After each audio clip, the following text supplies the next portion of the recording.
అలాగే వారు కూడా ఎంతో మందిని ట్రైనింగ్ స్కూల్స్ ఉంటాయి, టీచర్ ట్రైనింగ్లని, పోలీసుల ట్రైనింగ్లని స్టూడెంట్స్ కి మోటివేట్ చేసి ఎంతో మందికి కూడా ఈ ధ్యానాన్ని అందిస్తున్నారు. వారి మాటల్లో తెలుసుకుంటాం. Thank you my dear friends. ధ్యాన మిత్రులకు మరి గ్రాండ్ మాస్టర్లకు మరి దేవుళ్ళందరికీ ఒకసారి గట్టిగా ధన్యవాదాలు. ఇక్కడ విచ్చేసినటువంటి ఆత్మజ్ఞానం ఆత్మబంధువులందరికీ మరి ఈ 9 రోజులు ఒక అద్భుతమైనటువంటి కార్యక్రమాన్ని ఇక్కడ మనం జరుపుకుంటున్నాం. ఇదొక సెలబ్రేషన్. మరి పండుగ అంటే ఏంటి? అందరూ సామూహికంగా జరుపుకోవాలి. ఇంట్లో పిల్లలు పెద్దలు అందరూ కూడా. మరి ఇప్పుడు మనం అందరం కలిసి జరుపుకుంటున్నాం లేదా? మరి దీని పండుగ అనొచ్చా? మరి గట్టిగా చెప్పలు కొట్టుకుందా సెలబ్రేషన్ ని. మరి పేద ధనిక, చిన్నపిల్లలు పెద్దవాళ్ళు వృద్ధులు ఇటువంటి తారతమ్యాలు లేకుండా మనం అందరూ భగవంతుని యొక్క స్వరూపాలమే అనే ఆత్మ జ్ఞానంతో అందరూ సామూహికంగా ఇక్కడ కూర్చుని చక్కగా ధ్యానం చేసి మరి అద్భుతమైనటువంటి ఆత్మజ్ఞానాన్ని మనం అందరం పంచుకుంటున్నాం. మరి ఉన్న జ్ఞానం ఏదైతే ఉందో, ఏదైతే సత్యం ఉందో ఆ సత్యాన్ని మనం అందరం చక్కగా విపులంగా తెలుసుకుంటున్నాం. ఫస్ట్ ఏదైనా మన జీవితంలో ఆచరించాలి, ఉన్నతంగా ఎదగాలి అంటే ఏం కావాలి? మనకి ఆ జ్ఞానం కావాలి. ఫస్ట్ ఏదైనా ఒక జ్ఞానం అనేది మనకు ఉంటేనే ఆ జ్ఞానాన్ని మనం పెంచుకోవడం అయినా కానీ దాన్ని వృద్ధి చేసుకోవడం, దాన్ని ఫాలో ఇంకా వండర్ఫుల్ గా ఉన్నతంగా ఎదుగుతాం. మరి మనకు ఆ జ్ఞానం లేకపోతే ఏమవుతుంది? శక్తి ఉంది, జ్ఞానం లేకపోతే ఏం చేస్తారు? చాలా మంది అపర కోటేశ్వరులు ఉన్నారు. మరి వారి యొక్క ధనాన్ని సరిగ్గా సద్వినియోగపరుచుకుంటే ఎంతమందికి అది సహాయంగా అందుతుంది? మరి నిన్ననే ఒక అద్భుతమైనటువంటి వ్యక్తి ఈ భూలోకాల నుంచి నిష్క్రమించారు. ఎవరైనా? రతన్ టాటా గారు. ఆయనకోసారి గట్టిగా ధన్యవాదాలు చేయడం. గట్టిగా చెప్పలేదు, బిగ్ క్లాస్, ఇంకా గట్టిగా. మరి చెప్పుకోదగిన వ్యక్తి. ఎందుకు అంటే ఆయన ఎన్నో అద్భుతమైనటువంటి సేవా కార్యక్రమాలు చేశారు, ఎంతెంతో దాన పుణ్యాలు చేశారు. ఆయన చేసే ప్రతి పనిలో కూడా నిబద్ధత, కట్టుబాటు, అలాగే ప్రతి ఒక్క వ్యక్తిని కూడా సమానంగా చూసేటువంటి తత్వం వల్ల మనందరికీ మన చుట్టుపక్కల ఎంతో మంది మహానుభావులు ఆ యొక్క ఉద్భలోకాల్లో నుంచి ఈ భూమి మీదకి ఎదిరించి వచ్చున్నాం. మరి ఆకాశంలో ఎవరు ఉంటారండి? దేవతలు ఉంటారు కదా. మరి ఆ ఆకాశంలో దేవతలు ఉండే వాళ్ళందరూ కూడా అక్కడ మరి డిజైన్ చేసుకుని ఈ భూమి మీదకి వస్తున్నారు. ఇక్కడికి వచ్చిన తర్వాత ఏమంటున్నాం మనం? మానవులు అంటున్నాం. మరి అక్కడ ఉన్న వాళ్ళు దేవతలు, అక్కడి నుంచి ఇక్కడికి వచ్చిన వాళ్ళు ఎవరు? మానవులు అంటున్నాం. మరి వాళ్ళే వీళ్ళు కదా. మరి వీళ్ళందుకు భగవంతులుగా గమనించట్లేదు, గుర్తించట్లేదు. మనం ఆ జ్ఞానం మనకి లేదు, తెలియదు కదా. ఇక్కడ ఒక విషయం గుర్తుపెట్టుకోండి. చాలా మంది ఏమంటున్నారంటే మనం మానవుడు కాస్త మాధవుడు అవ్వాలంటున్నాం. ఇది రివర్స్ అండి. మనం మానవుడు నుంచి మాధవుడు వెళ్ళడం కాదు. మనం ఆ యొక్క దైవలోకాల్లో నుంచి భూమి మీదకి వచ్చినటువంటి దైవ స్వరూపాలమే. ఇక్కడ దేనికి వచ్చాము అని అంటే ఈ మానవ దేహం ఎలా ఉందో చూడటానికి కోసం వచ్చాము. ఈ దేహంతో ఉంటే ఎటువంటి అనుభవాలు వస్తాయో చూడటం కోసం వచ్చాము. ఎటువంటి పరిస్థితులు ఏర్పడతాయో వాటన్నిటిని చక్కగా సునిశ్చితంగా తెలుసుకుని ఆచరిస్తూ అట్లా అనుభవించడం కోసం వచ్చాము. ఇక్కడ ఈ భూమి మీద ఉన్న శరీర అనుభవాలు పొందడం కోసం వచ్చాము. మానవ అనుభవం పొందడం కోసం వచ్చినటువంటి భగవత్ స్వరూపులము. మనమే భగవంతులే, కానీ ఈ మానవ అనుభవాలు పొందడం కోసం వచ్చాం. కానీ నిజంగా ఆధ్యాత్మికత మనం పొందడం కోసం కాదు. మనమే ఆధ్యాత్మికత, మనమే ఆత్మ చైతన్య స్వరూపాలు. ఈ దేహ అనుభవాలు పొందడం కోసం వచ్చాము ఈ భూమి మీదకి, మానవ అనుభవాలు పొందడం కోసం వచ్చాము. కానీ దైవాన్ని అనుభూతి పొందడం కోసం కాదు. దైవాలే మనం. ఆ ఉదయ లోకాల్లో ఉండి ఉండి ఉండి ఈ భూమి మీద కొంతకాలం మనం ఈ అనుభవాలు, మానవ అనుభవాలు పొందడం కోసం వచ్చాం. అవునా కాదంటారా? ఒక గృహిణిగా, ఒక డబ్బున్న వ్యక్తిగా, ఒక నిరుపేదగా, ఒక సైనికుడిగా, ఒక పంతులు గారిలాగా, ఒక రాక్షసులాగా, ఒక బట్టలు కుట్టే వ్యక్తిలాగా, బట్టలు ఉతికే వ్యక్తిలాగా, అది తయారు చేసే వ్యక్తిలాగా ఎన్నో పాత్రలు మనం వేసి ఉన్నాం. కానీ ఆ పాత్రలు వేసిన వ్యక్తి, నిజమైన వ్యక్తి ఎవరైతే ఉన్నారో ఆ నిజమైన వ్యక్తిని మనం మర్చిపోయాం. ఏ పాత్ర వేస్తే ఆ పాత్రలు లీనమైపోతున్నాం. ఇక్కడ నేను స్త్రీని అంటే ఈ స్త్రీ జన్మల మొత్తం అంతా స్త్రీనే. నేను స్త్రీగా ఉన్నా, నేనేం చేయలేను, నా వల్ల ఏం కాదు, ఇదే ఇలా ఇలా వచ్చి వెళ్తున్నాం. కానీ మన యొక్క నిజస్వరూపం అనేది మనం మర్చిపోతున్నాం. ఆ పాత్రలో మీరు జీవిస్తున్నారు, మీరు ఆ పాత్రకి న్యాయం చేయాలి, కానీ పూర్తిగా మమేకం అదే నేను అనుకుంటున్నారు, అదే భ్రమలో ఉండిపోతున్నారు. ఈ చొక్కా వేసుకున్నాను, ఈ చొక్కా నాదని చెప్పట్లా, ఈ చొక్కా నేను అని చెప్తున్నా. ఈ చొక్కా నేనే చెప్పడం కరెక్టా, ఈ చొక్కా నాదని చెప్పడం కరెక్టా? మరి ఈ చొక్కా నేనే చెప్తున్నావే, అది రైట్ ఆర్ రాంగ్? రాంగ్ కదా. రాంగ్ స్టేట్మెంట్ మీరు ఎందుకు చేస్తున్నారు?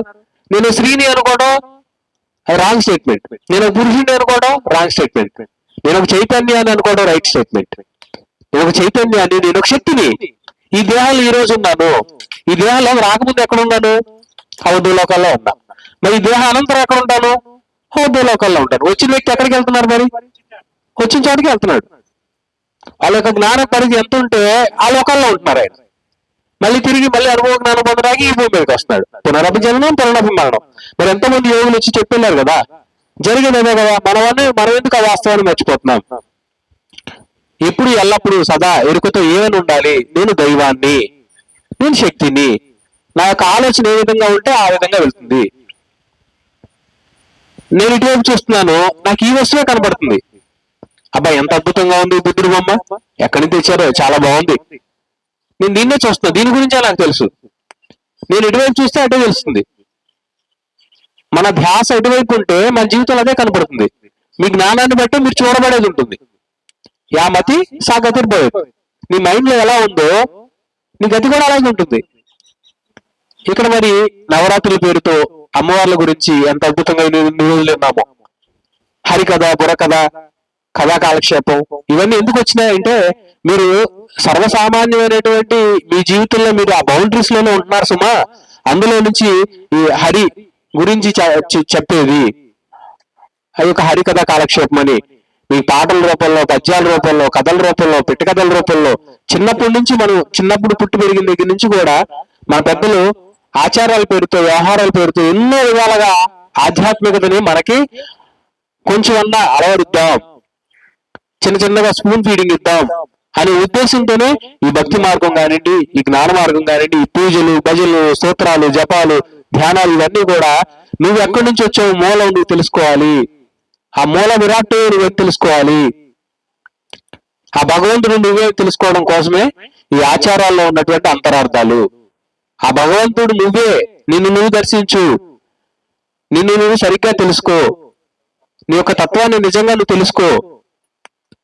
ఈ భూమి మీద మనం దేహదారులుగా ఉంటే ఎటువంటి అనుభవాలు ఉంటాయో తెలుసుకోవడం కోసం వచ్చే మై డియర్ ఫ్రెండ్స్, ఒకసారి గుర్తుపెట్టుకోండి. ఈ దేహంతో ఎలా, ఈ చొక్కా వేసుకుంటే ఎలా ఉంటుంది, ఈ చొక్కా నాకు ఇంతవరకు లేదు, ఇటువంటి షర్ట్ వేసుకోవాలి, ఇటువంటి ఆయుధం పెట్టుకుంటే చెట్టు పెట్టుకుంటే ఎలా ఉంటుంది, ఉంగరం పెట్టుకుంటే ఎలా ఉంటుంది, ఆ కారు వెళ్తే ఎలా ఉంటుంది, ఈ అనుభవాలు అక్కడ ఉంటాయి. అక్కడ అనుభవం ఉండదు. మీరు ఇక్కడ మంచిని తాగుతారు, ఈ టేస్టింగ్ బడ్స్ తెలుస్తుంది. ఈ నాలుగు మీద ఉన్నటువంటి ఆ టేస్టింగ్ బడ్స్ మీకు ఇది కారము, ఇది చేదు, ఇది ఉప్పు అని తెలుస్తుంది. అందుకే కదా ఈ పంచభూతాలు, ఈ పంచతత్వాలు, మరి జ్ఞానపరమైనటువంటి విషయాల గురించి మన అవగాహన తెలుసుకుంటూ ఉన్నాం. ఈ రూపరసమైనటువంటి ఇటువంటి ఈ శరీరం ఉన్నటువంటి యొక్క దేహం పరంగా ఉన్నటువంటి విషయాలన్నిటి పట్ల మనం అన్ని సెన్స్ మనం తెలుసుకుంటున్నాం. చూడడం, వినడం, మాట్లాడడం, వీటన్నిటి ద్వారా మనం ఎన్నో అనుభవాలు పొందుతున్నాం. ఈ అనుభవాలు పొందడం కోసం వచ్చాం సుమా. ఇప్పుడు దేవుణ్ణి, అప్పుడు దేవుణ్ణి, ఎప్పుడు దేవుణ్ణి. నేను ఎప్పుడు ఒకటేగా. ఈ చొక్కాలన్నీ మారుతాయి తప్ప నేను అనేది ఒకటే కదండి, కాదా? ఈ చొక్కా వేసుకుంటే ఇంకో రకంగా, ఆ చొక్కా మారిస్తే ఇంకో రకంగా ఉంటామా మనం? చొక్కాలే మారుతాయి కానీ మనలో ఉన్నటువంటి ఆలోచన విధానం ఏమైనా మారుతుందా? గ్రీన్ డ్రెస్ వేసుకుంటే గ్రీన్ ఆలోచనలు, బ్లూ డ్రెస్ వేసుకుంటే బ్లూ ఆలోచనలు ఉంటాయా? కళ్ళజోడు ఉంటుంది, కళ్ళజోడు బ్లూ కళ్ళజోడు పెట్టుకుంటే బ్లూ కనపడుతుంది మీకు. వైట్ కళ్ళజోడు పెట్టుకుంటే వైట్ అద్దాలు పెట్టుకుంటే వైట్ గా కనపడుతుంది లోకం అంతా. అంటే మనం ఏదైతే చూడాలని కోరుకుంటామో, మనకి ఏవైతే ఆలోచనలు ఉన్నాయో దాన్ని బట్టి మనం చూడగలుగుతాం. మనం చూడబడేవి మారాలి అంటే మనకు ఉన్నటువంటి సుగ్రంథాల్లో అద్భుతమైనటువంటి సుగ్రంథాలు చాలా మంది, రామాయణ, మహాభారత ఇతిహాసాలు, ఇంకా చాలా చాలా ఉపనిషత్తులు ఉన్నాయి. వాటిలో మరి ఏవైతే ప్రమాణంగా చెప్పబడ్డాయో, ఏవైతే ధర్మాలు ఉన్నాయో ఆ ధర్మాలన్నింటినీ మనం ఫస్ట్ వినాలి. విని శ్రవణం, వాటిని విని చక్కగా అర్థం చేసుకుని ఇవి మనకి ఏ విధంగా ఉంటాయి మనం ఆపాదించుకోవాలి. వాటన్నింటినీ మనం వాటిని పాటించాలి, వాటిని ప్రమాణంగా తీసుకుని నడవాలి. నడిస్తే మనం సన్మార్గం చేరడానికి షార్ట్ కట్ మెథడ్స్ అవి. షార్ట్ కట్ మెథడ్స్ కావాలా, లాంగ్ టర్మ్ మెథడ్స్ కావాలా? చాలా దూరం నుంచి వస్తానండి, నాకు ఎలా బాగాలేదు, నేను ఎలా చూపిస్తాను, ముక్కంటే బాగుంటుందా, ఇలా పట్టుకుంటే బాగుంటుందా? మరి వాళ్ళందరూ ఇట్లా ధ్యానం చేస్తారండి, ఇట్లా కూర్చుంటే ధ్యానం ఇంకా బాగా కుదురుతుందండి, ఆయన ఎవరో మాస్టర్ గారు వచ్చారు, ఆయన ఎలా ధ్యానం చేపిస్తే ఇంకా బాగుందండి, అసలు ఇవాళ నుంచి మరి పత్రి గారు ఎందుకు వచ్చినట్టు, గౌతమ బుద్ధుడు చెప్పినట్టు ఎందుకు చెప్పినారు ఈయన? చెప్పండి. నేనే సత్యాన్ని. పత్రి గారు ఏం చెప్పారు? బాబు నువ్వు దేవుడు రా, నువ్వు కూర్చోరా బాబు, ఏం కావాలి నీకు? ప్రప్రమంగా కావాల్సినవి ఏంటి? ప్రప్రమంగా ఏం కావాలండి? ధ్యానం చేయటం ఎలా? నీ శరీరాన్ని నువ్వు ఆసనంలో కూర్చోబెట్టి, వెనుముక నిటారుగా పెట్టి, పద్మాసనం, వజ్రాసనం, అర్ధపద్మాసనం, మయూరాసనం, శీర్షాసనం, ఇటువంటి ఆసనాలతో ఏం పని లేదు నాయన. స్థిరంగా సుఖంగా కూర్చో, కంఫర్టబుల్ సిట్టింగ్. నువ్వు నడువు ఆనుకుని కూర్చుంటావా, సోఫాలో కూర్చుంటావా, కుర్చీలో కూర్చుంటావా, కాళ్ళు నొప్పులు అయితే కాలు చాపుకుని కాలు మీద కాలేసుకుని కూర్చుంటావా, అది అన్నెసరీ. నువ్వు దేహాన్ని కాదు, ఎలా కూర్చుంటే నీకేంటి? కూర్చోవడం కావాలి. ప్రాపర్ ఏంటి? బేసిక్స్. కూర్చోవడం కావాలి, సిట్టింగ్. నువ్వు ఎలా అయినా కూర్చో. నీ చుట్టూతో నీకు ఆరారపడడానికి వెళ్ళిపెట్టుకో, కళ్ళు మూసుకో. మరి ఆలోచన ప్రవాహం వస్తుంది కాబట్టి వాళ్ళ ఆలోచనలన్నిటి కూడా పక్కన పెట్టడం కోసం ఆలోచనలు కట్ చేయి. ఎట్లా కట్ చేస్తావు? అది ఆలోచన పోవాలి, కూర్చోవాల్సిన అవసరం లేదు. శ్వాసను గమనిస్తే చాలా ఆలోచనలు అవే అటంతరం అవే పోతాయి. వాటిలో కూడా నువ్వు ప్రత్యేకం బయట అని తోవాల్సిన అవసరం లేదు. ఇది కదా బేసిక్. ఇది మానేసి ఇంకా కొత్త ఏదో ధ్యానం వచ్చింది, ఆ ధ్యానంలో ఇంకా గొప్ప ఉందంట. మరి అది గురువు గారు ఎందుకు వచ్చారు? ఈ మహానుభావుడు ఎందుకు వచ్చారండి? 2005 సంవత్సరాల క్రితం అప్పుడున్నటువంటి దీంట్లోనే చూడండి, సరి అయిన ధ్యానం అని చెప్పారు. ఎవరు చెప్పారు? గౌతమ బుద్ధుడు చెప్పారు కదా. సరి అయిన అంటే సరికాని ధ్యానాలు చాలా ఉన్నాయి అప్పటికే, 2005 సంవత్సరాల క్రితమే. మరి సరి అయిన ధ్యానం చెయ్యని అన్నారు. ఆ సరి అయిన ధ్యానం అప్పుడే చెప్పారు. మరి సరి అయిన వాక్కు ఉండాలి, సరి అయిన సరిగ్గా మాట్లాడాలి. ఏది మాట్లాడండి, సరికాని విధంగా ఏది మాట ఒక్క పొల్లు కూడా మాట్లాడకూడదు. సరి అయిన దృక్పథాలు ఉండాలి. సరిగ్గా నీ యొక్క ఆలోచన విధానం, నువ్వు నడిచే నడవడిక సరిగ్గా ఉండాలి, నువ్వు చేసే పని సరిగ్గా ఉండాలి, సరి అయినటువంటి పనే చేయాలి, సన్మార్గంలో నడవాలి, మంచి మార్గంలో నడవాలి. నలుగురిని తొక్కేసుకుంటూ, నలుగురు పేకల మీద కత్తులు పెట్టి నరికేసుకుంటూ వెళ్ళకూడదు. సుమా, అహింస పరమో ధర్మ, మధ్య మార్గం. మరి ఇటువంటి అద్భుతమైనటువంటి సత్యాల్ని ఆయన అద్భుతంగా చెప్పారు.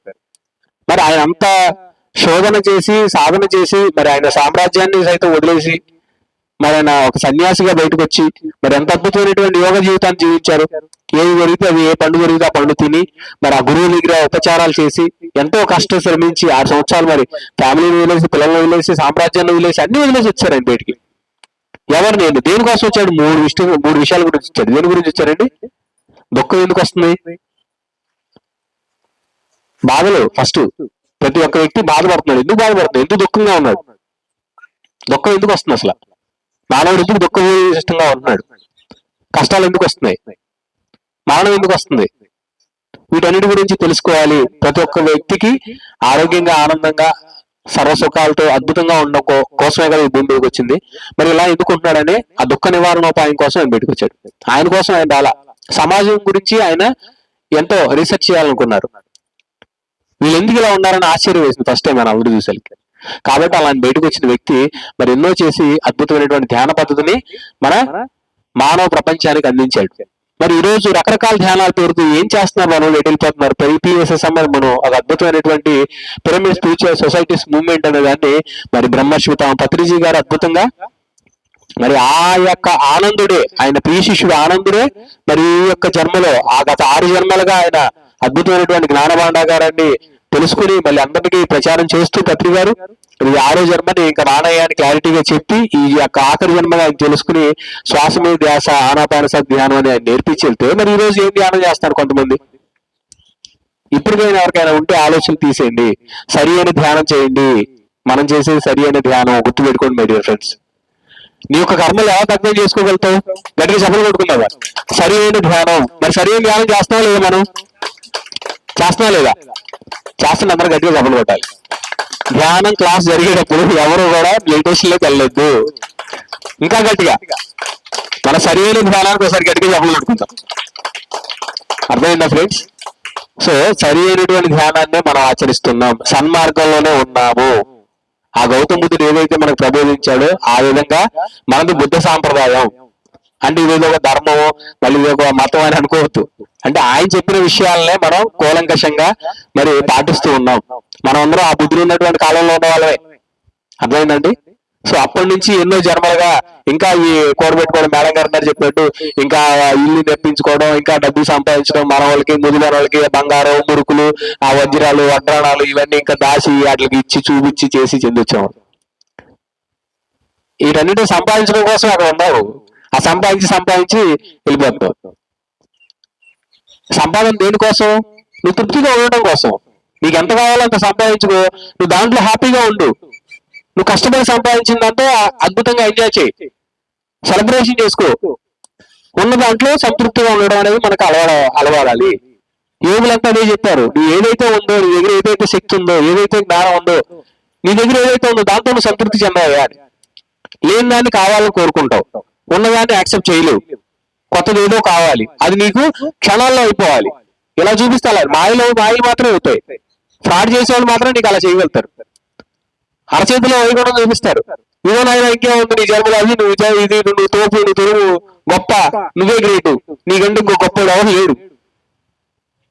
అప్పుడు నీకేమనిపిస్తుంది? వావ్, నేను అంత గొప్పవాడినా, నేను అంత వాడినండి, నేను ఇంకా చాలా గ్రేటా అని మనం మురిసిపోయేంతట్లో జరిగిపోతుంది. కాబట్టి ఫ్రెండ్స్, మనలో ఉన్నటువంటి శ్వాసే గురువు, ఈ జీవుడే దేవుడు, ఈ దేహమే దేవాలయం.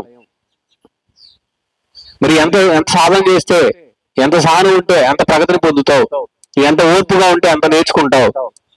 మరి పత్రిక 9 యొక్క నవరత్నాల్ని ఆయన ప్రవేశపెట్టారు. మరి అవన్నీ మనం తెలుసుకున్నాం. ఆ నవరత్నాలు మనం చక్కగా మన జీవితంలో ఆకలింపు చేసుకోవాలి. ఆ నవరత్నాలు మనం పాటిస్తున్నావా? ఆ విధంగా మనం ఉంటున్నావా? ఈ జీవుడు దేవుడు అని మనం ఎప్పుడు అనుకుంటున్నాం? రోజులు ఒకసారి ఎవరు అనుకుంటున్నారండి? ఒకసారి చేయొద్దండి. రోజులు ఒకసారి అంట గట్టిగా డబ్బులు కొట్టుకుందాం. రోజులు గంటలో ఒకసారన్నా, ఈసారి చేతులెత్తండి, గంటలో ఒకసారన్నా.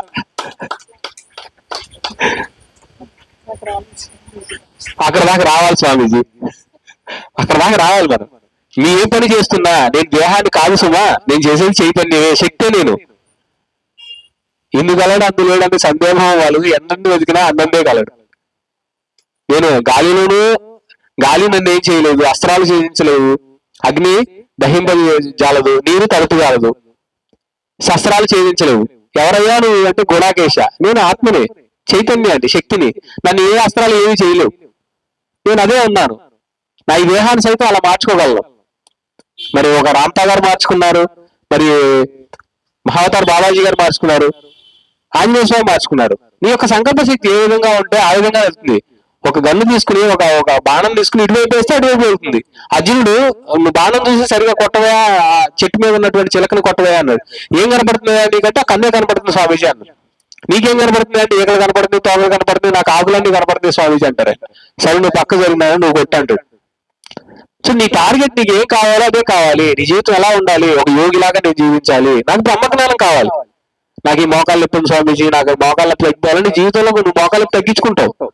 ఎందుకంటే నువ్వు భగవంతుడు కాబట్టి. నువ్వు ఏది కావాలంటే నేను నీ దేహస్థితిలో ఉండి నాకు ఈ మోకాళ్ళు వస్తే నాకు కావాలి, నా ధ్యేయం అది అనుకుంటే తగ్గుతుంది, తక్కువ ఏముండదు. నీ అక్కడితో నీవు పరిమితి. సో నువ్వు జ్ఞానాన్ని, బ్రహ్మజ్ఞానాన్ని నువ్వు కావాలని కోరుకుంటే నువ్వే బ్రహ్మ అవుతావు. నువ్వు సాధన చేసేవాడు ఏమవుతావు? నువ్వే బ్రహ్మ అవుతావు. మరి బ్రహ్మజ్ఞానమే మనం అవుతాం. ఏదైనా నీ జీవితంలో వచ్చిందంటే ప్రాక్టీస్ చేయండి. ప్రాక్టీస్ చేస్తే ఏదైనా సాధ్యం. ఇక్కడ కనిపిస్తున్న వాళ్ళందరూ వృద్ధాత్ములే, ఎవరో కూడా యంగ్స్టర్ సోల్స్ లేవు, బేబీ సోల్స్ అంతకంటే లేవు. బేబీ సోల్స్ ఇక్కడ ఉంటే అక్కడిగా పారిపోతారు తప్ప ఇక్కడ దాకా ఎవరు రారు. మరి ఉన్నటువంటి ఏరియా ఎంతో మంది ఉంది కదా, బేబీ సోల్స్ వాళ్ళందరూ చక్కగా ఇంట్లో ఉండి మంచి మంచి పనులు చేసుకుంటూ, వంటలు చేసుకుంటూ, టీవీ సీరియల్స్ చూసుకుంటూ, చక్కగా వినోదాలు చేసుకుంటూ, బయటికి వెళ్ళి పార్టీలు ఫంక్షన్లు చేసుకుంటూ ఉంటారు. అలాగే బేబీ సోల్స్. యంగ్ సోల్స్ కూడా దాదాపులోకి రాలేదు. వస్తారు, వింటారు, ధ్యానం చేసుకుని వెళ్ళిపోతారు. ఇంకంతే. ఇక్కడ కూర్చుని సేపు ఉండి దాని గురించి విచక్షణ చేసి ఆ జీవితంలో తీసుకుని నేను ఇంకా ఎలా ఎదగాలి, ఏ మాస్టర్ వచ్చి ఏం చెప్తారు, ఏది చెవిలో ఎప్పుడు పోసుకుంటారు అంటే చాటం చేసుకుంటారు వినాయకుడిలాగా. వినాయకుడు చేయాలి, ఎప్పుడు చెవిలో పోసుకుందామని ఆలోచన చేస్తూ ఉంటారు. అమృతం చెవిలో పోసుకుంటూ ఉండాలి, ఎప్పుడు విన్నదే మళ్ళీ మళ్ళీ వింటా ఉండాలి. అప్పుడు మీరు దష్టలు అవుతారు, చూడగలుగుతారు. మీరు జీవితంలో మీ జీవితం ఫ్యూచర్ చూడగలుగుతారు. మీరు ఏదనుకుంటే అది జరుగుతుంది. యద్భావం తద్భావం. ఈ భావాలు ఏ విధంగా ఉంటే జరుగుతుంది. సార్ నేను మొన్న అనుకున్నాను సార్, వెంటనే జరిగిపోయింది సార్, ఎలా జరిగిపోయింది సార్? నువ్వు అనుకున్నావు, నీ లోపల అది ఓకే అయిపోయింది, టిక్ పడిపోయింది, వచ్చేసింది నీ జీవితంలోకి. మీరు నమ్మట్లా, నేను ఇంకా దేహాల్లోనే ఉన్నాను, నా శక్తి చాలదనుకుంటున్నారు.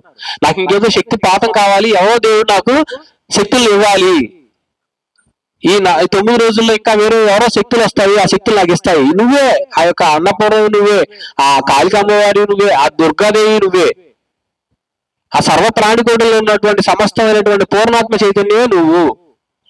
నువ్వు ఎదిగావు, ఒక వృద్ధాత్మ అయిపోయావు. ఇప్పుడు నీకేం కావాలి? నువ్వు సృష్టి చేయడం కావాలి, సహ సృష్టి చేస్తావు. ఇప్పుడు నువ్వు ఒక వృద్ధాత్మ అయిపోయి ఆత్మజ్ఞాని ఒక ఇదైతే, బ్రహ్మజ్ఞాని ఇంకా కొంచెం గొప్ప.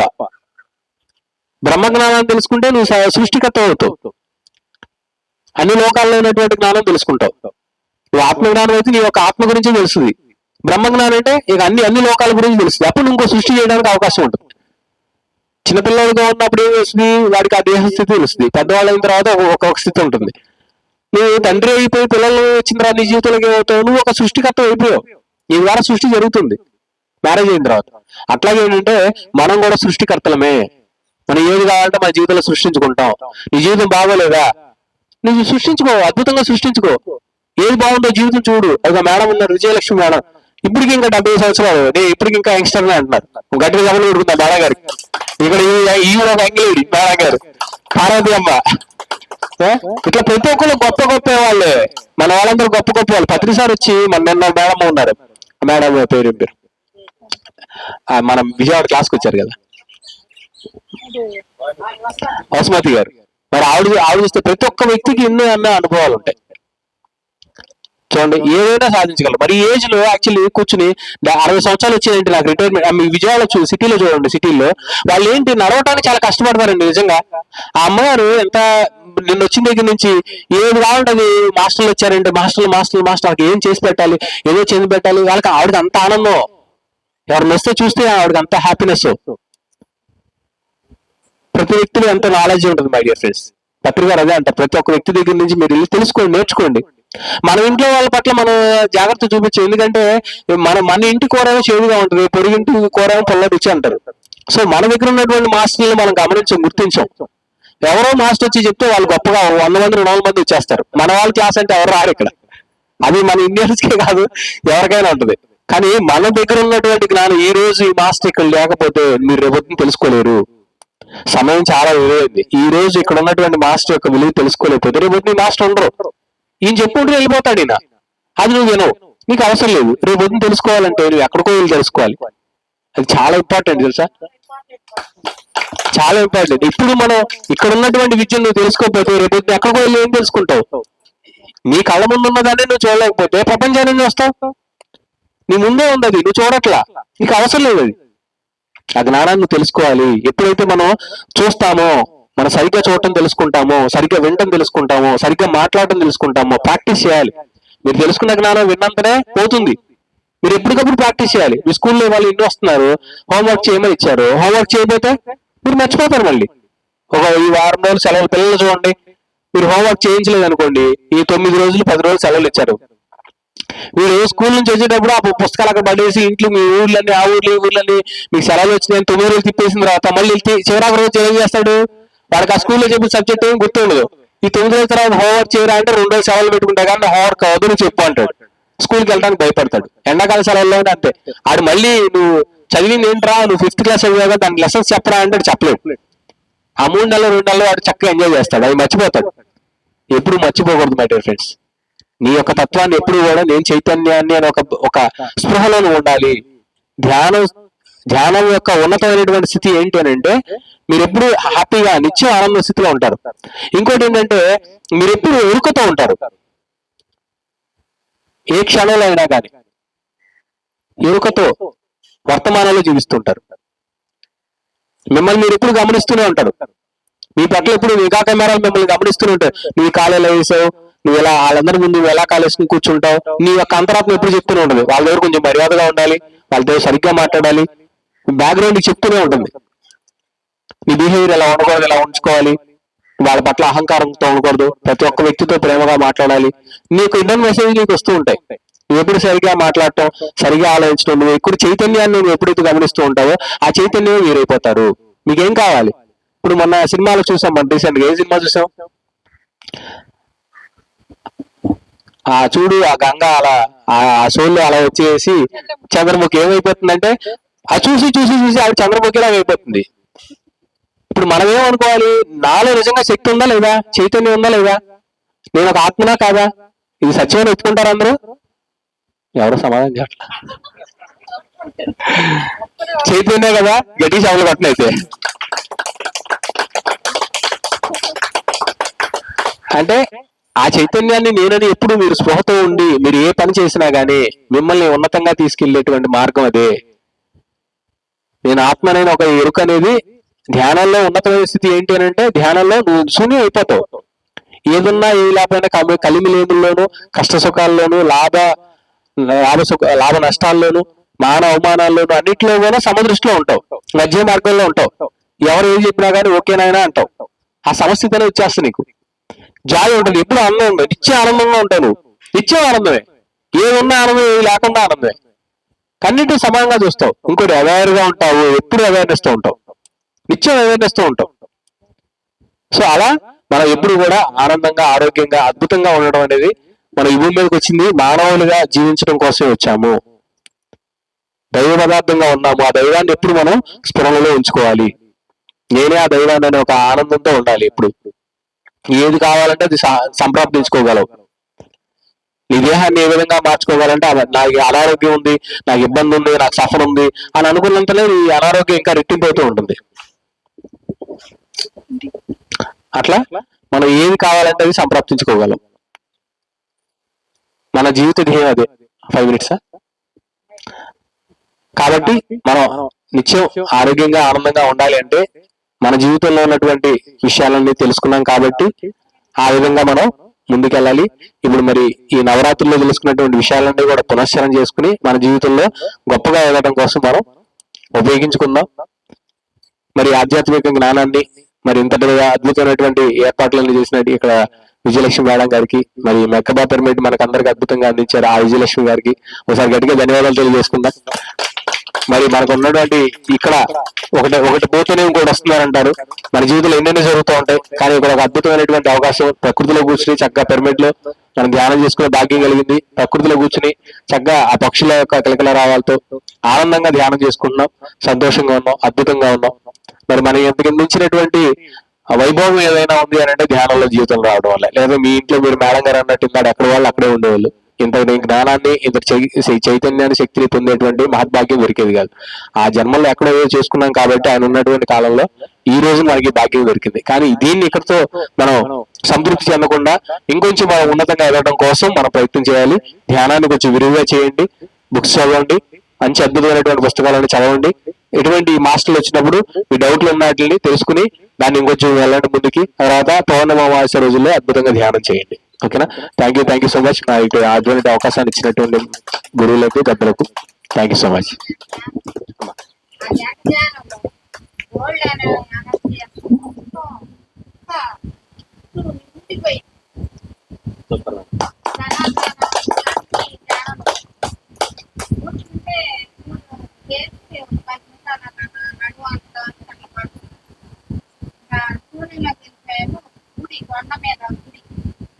అది ఎంత చిన్న గుడి మెట్టితో ఎక్కుతున్నాం. అది మాత్రం కొంచెం బాగా నిజంగా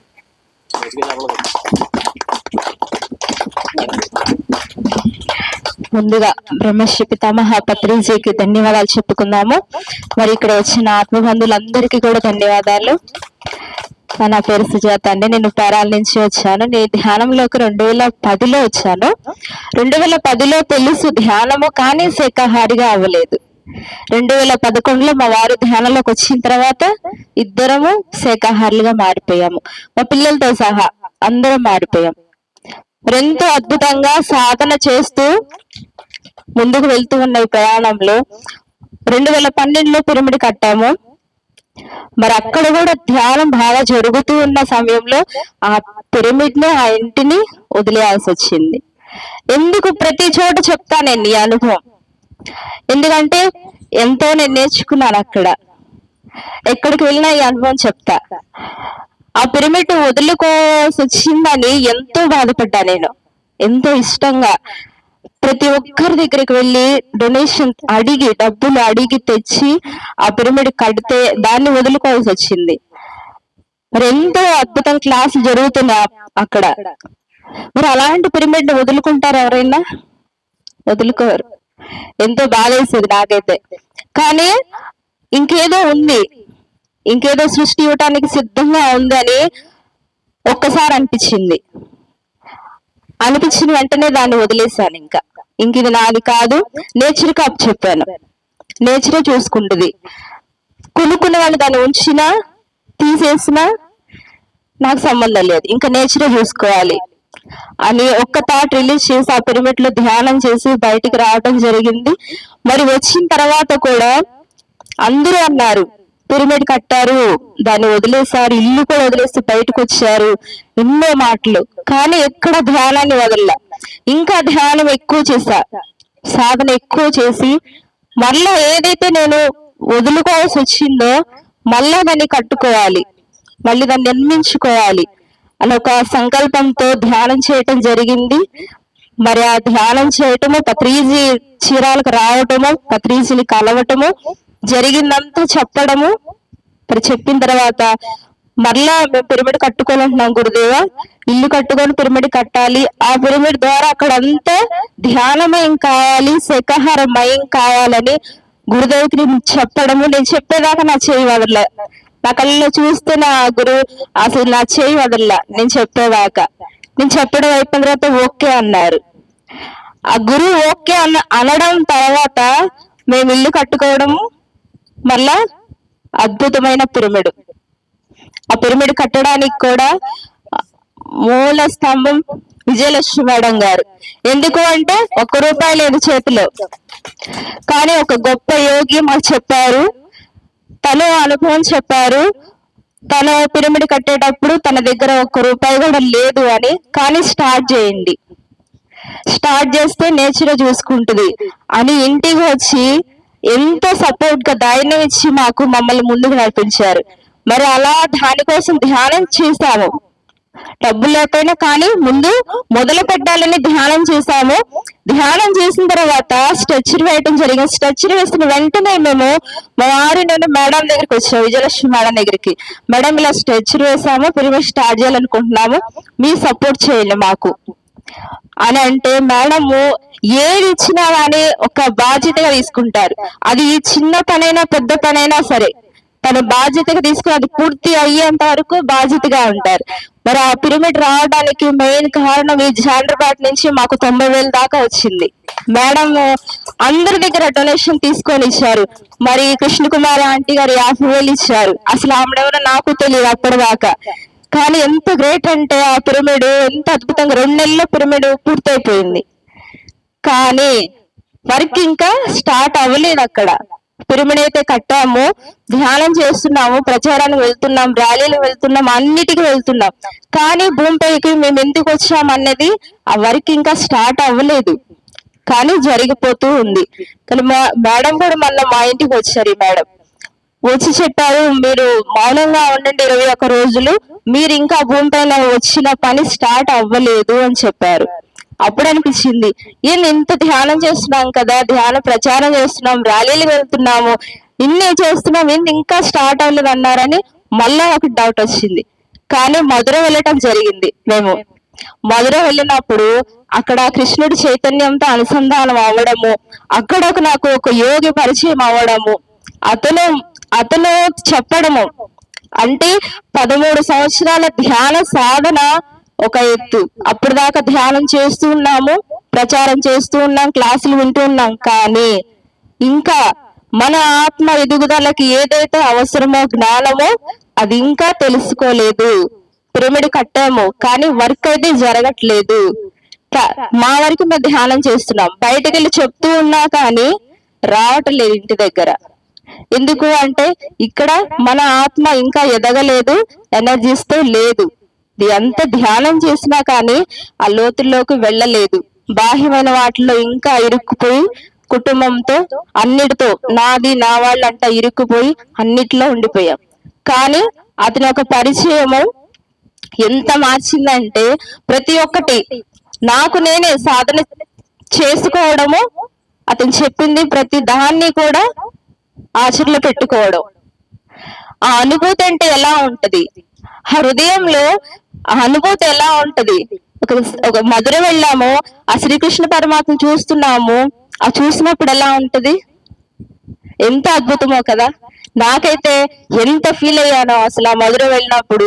ఫస్ట్ టైం శ్రీకృష్ణ భగవాన్ గుడికి వెళ్ళినప్పుడు ఆయన సన్నిధిలో నుంచొని అలానే చూస్తూ ఉంటే ఎంత తన్మయత్వం అంటే అసలు ఎంత అనుభూతి, అది ఆ హృదయం లోతుల్లో నుంచి ఎంత అనుభూతి.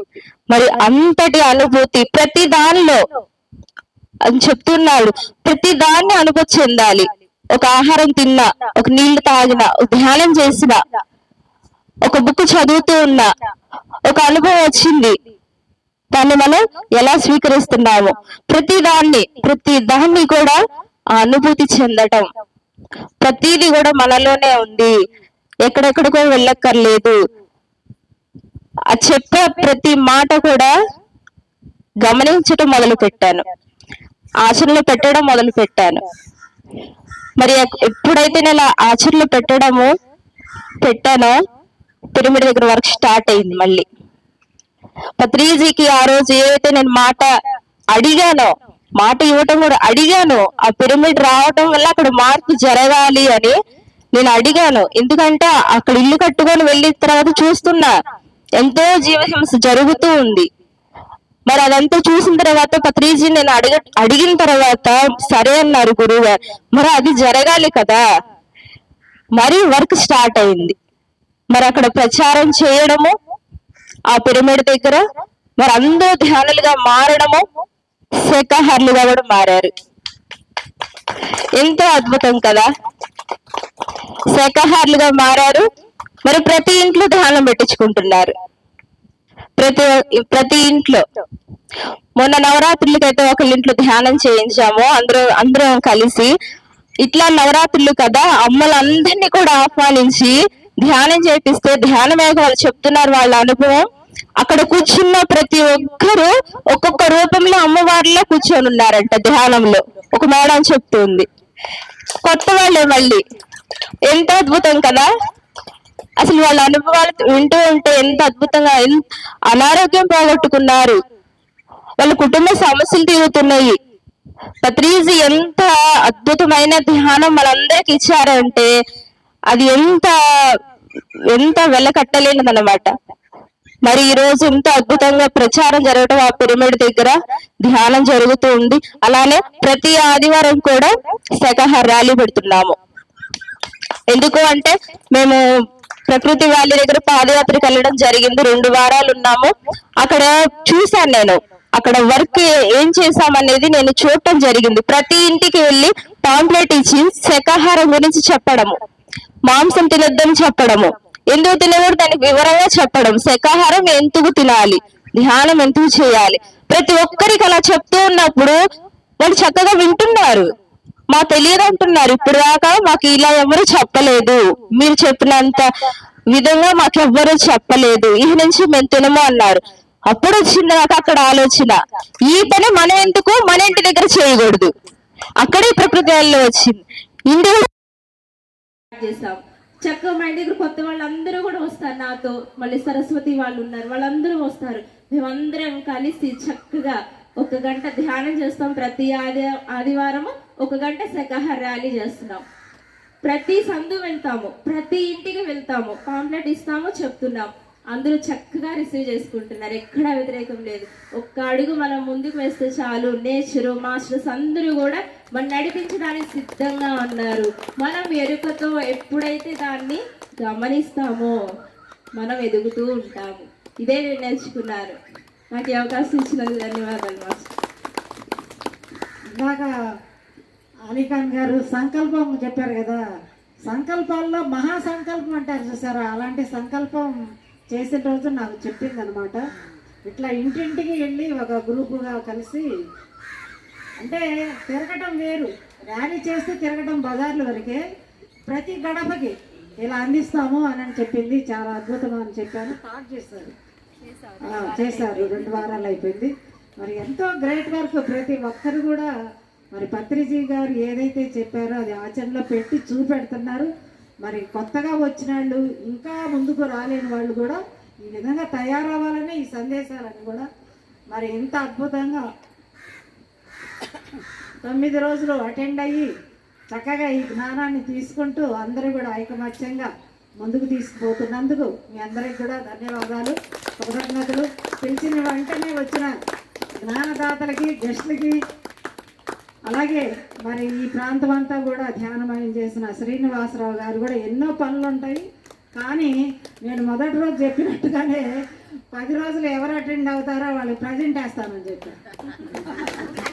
అలా ఒక విద్యార్థిలాగా మరి ప్రజెంట్ వేసుకునేలాగా వస్తున్నారు సార్. అట్లా ఇందులో చాలా మంది ఉన్నారు అనమాట. ఒక్కరోజు కూడా ఆబ్సెంట్ కాకుండా వచ్చిన వాళ్ళు. ఈరోజు ఇంకా కొంతమంది రాలేదు. పండగ దగ్గరికి వస్తుంది కదా, రేపే కదా. రేపు కూడా చక్కగా ఆనందంగా ఈ యొక్క దసరా నవరాత్రులు ఆఖరిగా చేసుకుంటాము. రేపు మనకి లక్ష్మీదేవి, నేను మొదటి రోజే చెప్పాను, హాస్యరసం కూడా ఉంది. 9 రసాలు 9 ఆవరణలు హాస్యరసం కూడా ఉందని చెప్పుకున్నాం కదా. రేపు హాస్యరసంతో మిళితం చేస్తూ అద్భుతమైన నవ్వులుగా ఉంటుంది క్లాసు. అందరూ ఆనందంగా గడుపుతాం రేపు. అందరికీ చెప్పండి. Okay, thank you. రేపు వాళ్ళ పేర్లు చదవాలని మధ్యలో కాదు, రేపు వచ్చే వాళ్ళని కూడా మనం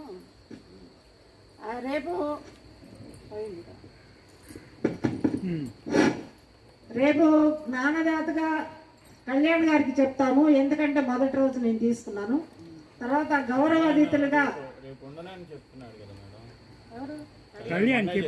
వస్తారు, ఇవాళ రేపటికి వస్తారు. సరే అందుకుంటానన్నారు. సరే, ఎవరొకరికి ఆ టయానికి ఎవరి నిర్ణయం అయితే వాళ్ళు. ఇంకా పోతే ఈ కార్యక్రమాన్ని నడిపిస్తున్న జాండపేట పద్మావతి గారు, అంటే గౌరవ అతిథులుగా ఇక్కడ ఉండాలని. తర్వాత అంజలిదేవి గారు మనకి అంబాసిడర్గా పుట్టపర్తి వెళ్ళొచ్చారు కాబట్టి వారు.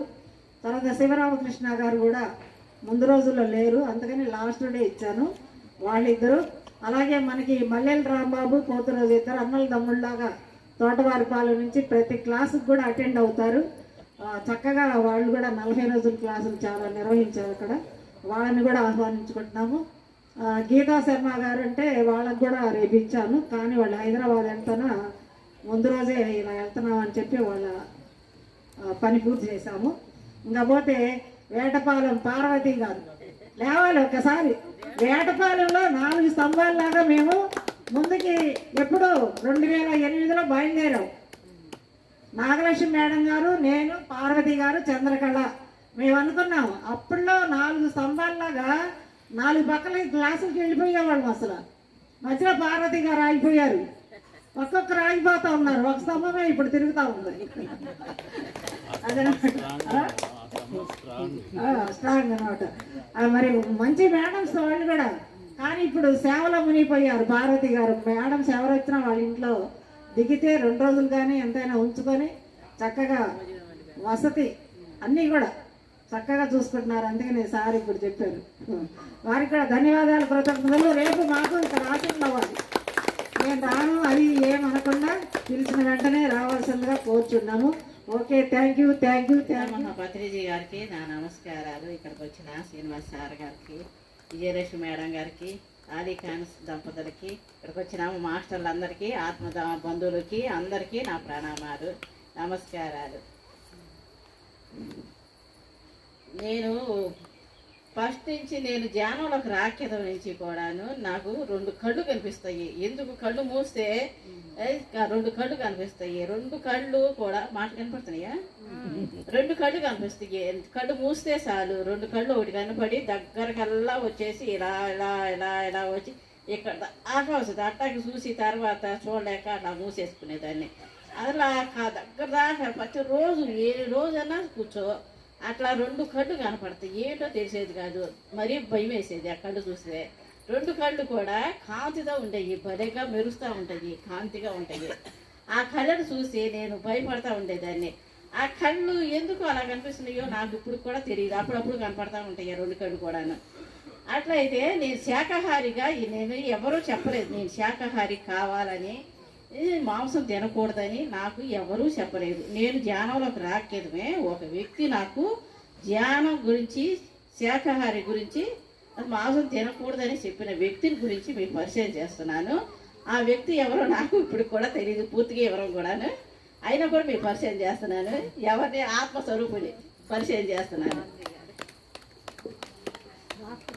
అయితే నేను ఒకరోజు నా భర్త చనిపోయిన కొత్తలోనే 1 సంవత్సరం లోపే ఒకరోజు ఏం చేస్తాను, ఇక్కడ కూరగాయలు అప్పుడు మాంసం చేపలు ఇక్కడ అమ్మేవాడు కాదు.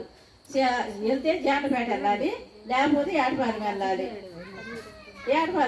అలాంటిది నేను ఎప్పుడు కూడా మార్కెట్ మాకు చూసిన దాన్ని కాదు, తెచ్చుకున్న దాన్ని కాదు. తెస్తే ఈయన తినేదాన్ని ఎప్పుడు కూడా నాకు జలుబు ఉండేది, ఎప్పుడు దగ్గు తుమ్ములు జలుబు ఉండేది.